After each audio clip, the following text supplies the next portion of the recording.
So we cut back to the Discovery, and Amanda tells Burnham about Spock and the Red Angel. Burnham had run away when the logic... Oh, yeah, we cut back to their childhood.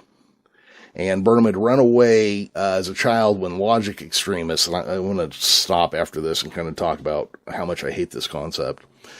Had bombed a learning center. Spock pinpointed Burnham's location so Sarek could rescue her.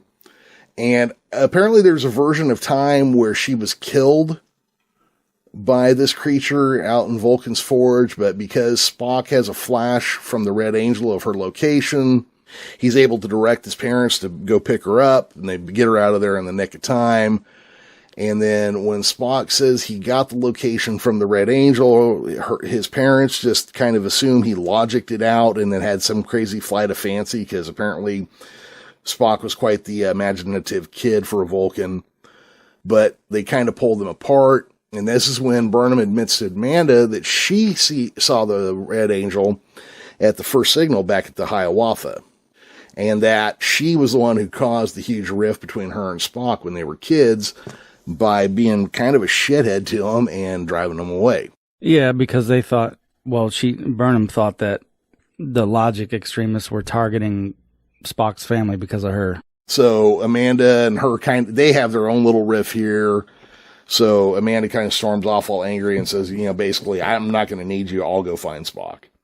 I know the logic extremists are a thing that came from Enterprise. I hate this idea. I think this is the most ridiculous.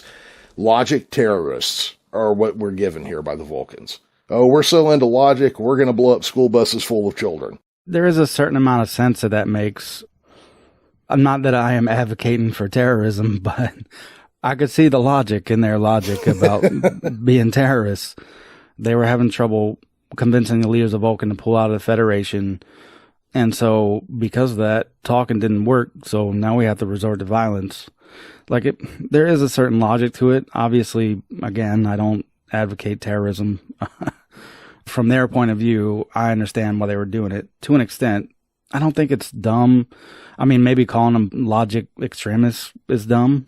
Maybe that part's dumb. Attacking Sarek's family for not being logical when they've just raised a human to be logical. Well, that wasn't the whole point, though. Some of the whole point was the fact that Sarek fathered a child with a human, and then on top of that, fostered a human.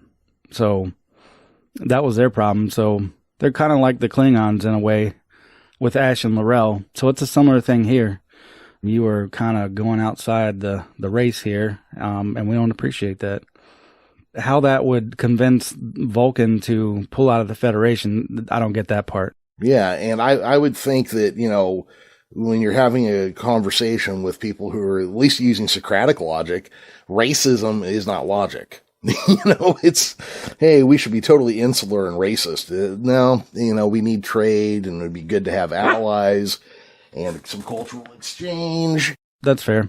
Yeah, it just doesn't make any sense to me, No insular society has ever gone on to be a great society.